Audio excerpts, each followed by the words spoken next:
Hello friends, welcome to the channel. दोस्तों, ये मेरे जास्मीन का पौधा है। इसे फरवरी के शुरुआत में ही मैंने कटिंग, प्रूनिंग और कंपोस्ट वगैरह ऐड कर दी थी। तो इस टाइम पर इसकी ग्रोथ बहुत ही सुंदर से हो रही है। तो इसी तरह हमें भी अपने मोगरे के प्लांट में भी यही काम करना है। थोड़ी थोड़ी प्रूनिंग करनी है, रूट बॉन्ड हो गया है तो रीपॉट करना है, साथ ही कंपोस्ट ऐड करनी है। तो वीडियो फुल देखिए, आप सभी को बहुत ही अच्छी इन्फॉर्मेशन मिलने वाली है। साथ ही कैसा हम लोग रीपॉट करेंगे तो सब कुछ बताऊंगी। तो ये मैंने वेस्ट कंटेनर में कटिंग के थ्रू ये मोगरे के प्लांट लगाई हुई थी। तो कटिंग से लगाई हुई बहुत ही अच्छी इसकी ग्रोथ चल रही थी। तो विंटर में इसके डोरमेंट की पीरियड होती है। अब आने वाले समर के टाइम में इसमें भर भर कर ब्लूमिंग मिले तो उसके लिए हमें कुछ काम करने हैं। तो सबसे पहले पॉट को इस तरह से निराई गुड़ाई हमें कर लेनी है। तो आप भी निराई गुड़ाई कर ले, लेकिन मुझे इस पॉट से इसको निकालना है क्योंकि एक वेस्ट कंटेनर में फिनाइल के डब्बे में मैंने लगाई हुई थी।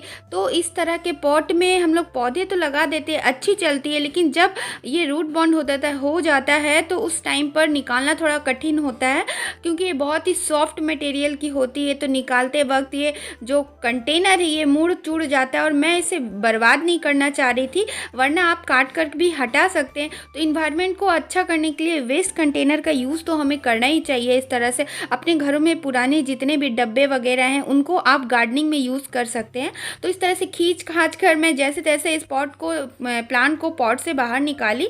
बहुत ही मशक्क़त लगा। तो इस तरह से साथ ही दोस्तों इस टाइम पर आप रूट प्रूनिंग कर सकते हैं क्योंकि ये बहुत ही फेवरेबल कंडीशन है। अगर आपका पॉट बॉन्ड हो गया है तो मैं इस वक्त रूट प्रूनिंग तो नहीं करूंगी क्योंकि मेरा ये ओल्ड प्लांट नहीं है, ये 1 साल पुराना ही प्लांट है। अगर आपका 4-5 साल पुराना प्लांट है तभी आप उनमें रूट प्रूनिंग करिएगा, वरना पौधा आपका मर भी सकता है। रूट प्रूनिंग अगर आप नए पौधे में कर देंगे तो, यानी कि नया पौधा से मतलब है कि नर्सरी में वो कितनी पुरानी है उस पर भी डिपेंड करेगा। तो ये मैंने खुद से ही इसको कटिंग से लगाई थी तो मुझे पता है कि ये मेरा 1 साल पुराना है। तो थोड़ी थोड़ी मैं मिट्टियाँ ज़रूर इसकी ढीली कर लूँगी। तो आप सभी भी ऐसा कर सकते हैं। अगर आपका 1 या 1.5 साल पुराना पौधा है तो मिट्टी को ज़रूर ढीली कर ले, जिससे कि आप जब इसे मिट्टी नया पॉट में डालेंगे तो अच्छी तरह से उसमें कंपोस्ट वगैरह अब्जॉर्ब करने की ताकत आ जाएगी।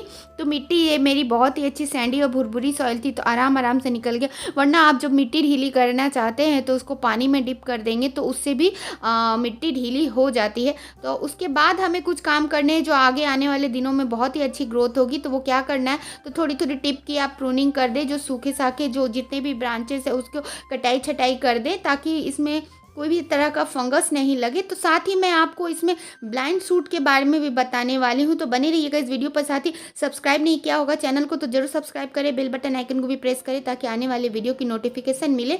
तो एक लाइक जरूर करते जाएं, इससे मेरा मोटिवेशन बहुत बढ़ता है दोस्तों। तो इस तरह से देखिए टिप की अच्छे से आप कटिंग कर दे और इसे पौधे को जो तिरछा आड़ा टेढ़ा भागा हुआ है उसको एक शेप मेंटेन कर दे।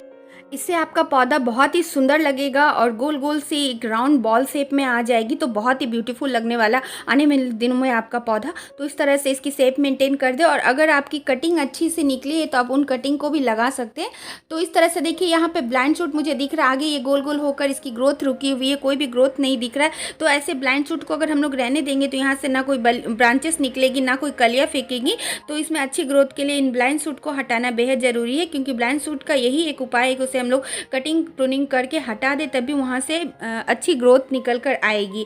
तो अब इसको हम लोग टाइम आ गया है, इसे एक अच्छे से पॉट में इसको रीपॉट कर दे। तो पॉट में बहुत ही अच्छे से छेद बना लीजिएगा, उन छेद पे पुराने गमलों के टुकड़े को जरूर बिठा दीजिएगा।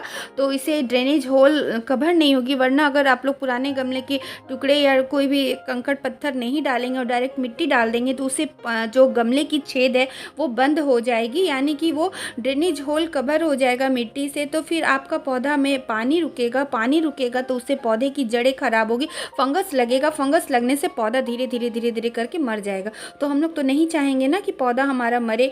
तो अब मैं जो गमले के टुकड़े को बैठाई है उसके ऊपर थोड़ी सी मिट्टी डाल दूँगी। अब मैं इसमें एक बहुत ही बेहतरीन चीज़ यूज़ करने वाली हूँ जो कि बहुत ही हमारे गार्डन से भर भर कर निकलता है, वो है गार्डन वेस्ट। साथ ही आप इसमें किचन वेस्ट भी डाल सकते हैं। तो गार्डन वेस्ट और किचन वेस्ट को ध्यान ध्यान रखें कि अभी हम लोग तुरंत ही पौधा रीपॉट करने वाले हैं, तो गीला कचरा हमें नहीं डालना है। धूप में 4-5 दिन सुखा लेना है। गार्डन वेस्ट हो या किचन वेस्ट हो, उसको अच्छे से धूप में हमें सुखा लेना है, उसके बाद ही हमें उसको यूज़ करना है। तो अच्छे से सुखाने का यही मतलब होता है कि कोई भी फंगस नहीं लगेगा, और जितना सूखा मटेरियल रहेगा तो उसमें ज़्यादा लिक्विड भी उसमें डिस्चार्ज नहीं होगी, और सूखने के बाद ये धीरे धीरे स्लो रिलीज कंपोस्ट बनता है और फंगस का भी प्रॉब्लम नहीं होता। तो सुखाकर आप लोग तुरंत पॉट में भरेंगे तो उससे क्या होगा कि पौधा हम लोग तुरंत रिपॉट करेंगे, वरना अगर हम लोग गीला कचरा भरेंगे तो पौधे को रिपॉट करने के लिए थोड़े दिन हमें रुकना पड़ेगा। साथ ही अब हम लोग मिट्टी को रिचार्ज करेंगे। चूँकि ये पुराने गमले की पॉट है तो इसमें मेरी पहले से ही बालू मिक्स है, यानी कि रिवर सैंड। तो फिर भी मैंने थोड़ी सी रिवर सैंड और कंपोस्ट, यानी कि ½ kg जितना मैंने कंपोस्ट ऐड किया है। काउडंग कंपोस्ट ले ले चाहे बर्मी कंपोस्ट, और कोई भी रिपोर्टिंग शॉक ना लगे उसके लिए मैंने इसमें एप्सम सॉल्ट डाली है, और साथ ही फंगस वगैरह नहीं लगे उसके लिए 1 स्पून मैंने एप्सम सॉल्ट और 1 स्पून फंगस ना लगे उसके लिए मैंने फंगीसाइड डाली है। अच्छे से मिक्स कर लेना है हमें। उसके बाद ही एकदम अच्छे से मिक्स करने के बाद ही फिर हम लोग जो किचन वेस्ट और गार्डन वेस्ट डाले हैं उसके ऊपर इसको हम लोगों को स्प्रेड करना है, यानी कि बिछा देना है, रख देना है। और जो हमने किचन वेस्ट गार्डन वेस्ट को डाली है उसको अच्छे से दबा दबा कर हमें भरना है, पूरा पैक करना है। अपने जो टूल है ना उससे दबा दबा कर हमें भरना है, जिससे कि थोड़ी स्पेस बन जाए। देखिए इस तरह से हम लोग मिट्टी डालेंगे, साथ साथ इसको ऐसे दबाते रहेंगे। इस तरह से क्या होता है ना, मिट्टी भी थोड़ी थोड़ी अंदर अंदर जाती रहती है, तो इसे डिकम्पोज होने में हेल्प मिलता है। तो आप लोग घबराएं नहीं कि इसमें फंगस लगेगा। आप किचन वेस्ट में कोई भी ले सकते हैं, बस पका हुआ खाना हमें नहीं लेना है, कच्चा आटा नहीं लेना है, सूखी सब्जियाँ, फलों के छिलके, सब्जियों के छिलके, इस तरह से हम लोग ले सकते हैं। और कीड़ा मकोड़ा जो लगा रहेगा वैसे पार्ट को हमें यूज़ नहीं करना। तो इस तरह से देखिए टूल की मदद से अच्छे से इसको हम लोग को पॉइंट कर कर दबाना है, जिससे कि मिट्टी भी थोड़ी अंदर जा सके। अब हम लोग इसमें पानी डाल देंगे, तो जिससे कि जितना बैठना होगा दबना होगा थोड़ा सा बैठ जाएगा। तो अगर आप लोगों को सेटिस्फेक्शन नहीं लगता है तो एक मिट्टी भरने के 1 दिन के बाद आप लोग रिपोर्ट करें, लेकिन मैं साथ के साथ करूँगी। अब मैं इसमें थोड़ी सी मिट्टी डालूँगी ताकि इसमें और अच्छे से ये जो लेवल है वो ढक जाए। मिट्टी की एक लेयर बिछाऊंगी, और उसके बाद जो हमने पौधा निकाला है पुराने पॉट से या आप नर्सरी से लाए हुए पौधे, उसको इस तरह से बीच में बैठा दें और फिर आप इसमें मिट्टी से ढक दें। क्योंकि हमने एप्सम सॉल्ट डाली है तो उससे रिपोर्टिंग शॉक नहीं लगेगा, और फंगीसाइड डाली है तो उससे फंगस लगने का डर नहीं रहेगा। आपके पास फंगीसाइड नहीं होगा दोस्तों अगर घर में, तो आप हल्दी डाल दें अच्छे से, 4-5 चम्मच अच्छे से हल्दी डाल दें, तो उससे भी फंगस नहीं लगेगा, साथ ही चींटियाँ भी दूर रहेंगी। लेकिन आप गार्डनिंग करते तो फंगीसाइड ज़रूर कोई सा भी रखें, फंगीसाइड रहना बहुत ही ज़रूरी है। तो इस तरह से दबा दबा कर हमें मिट्टी भर लेनी है, और ध्यान रखें कि 2-3 दिनों के बाद ये मिट्टी थोड़ी दबेगी, उसके बाद हमें ऊपर से और मिट्टी फिलअप करना है। और इस तरह से रिपोर्टिंग करने के बाद फिर अच्छे से हमें पानी दे देना है।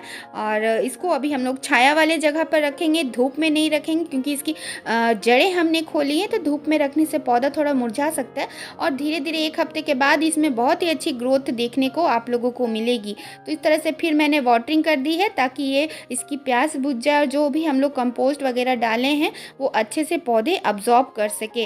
तो ये उम्मीद करती हूँ कि वीडियो आप लोगों के लिए बहुत ही हेल्पफुल होगी। वीडियो हेल्पफुल लगे तो एक लाइक तो करते जाइएगा दोस्तों, आपके लाइक से बहुत ही मोटिवेशन मेरा मिलता है। तो अब आप लोगों से विदा लेती हूँ। तो कैसी लगी वीडियो एक कमेंट जरूर कर दीजिएगा, लाइक करें, शेयर करें और चैनल को सब्सक्राइब करें दोस्तों। Take care, happy gardening. तो इस तरह से एयर पॉकेट भी निकालते जाएं और मिट्टी को थोड़ा थोड़ा हल्का हल्का दबाते जाएं इस तरह से। Bye, happy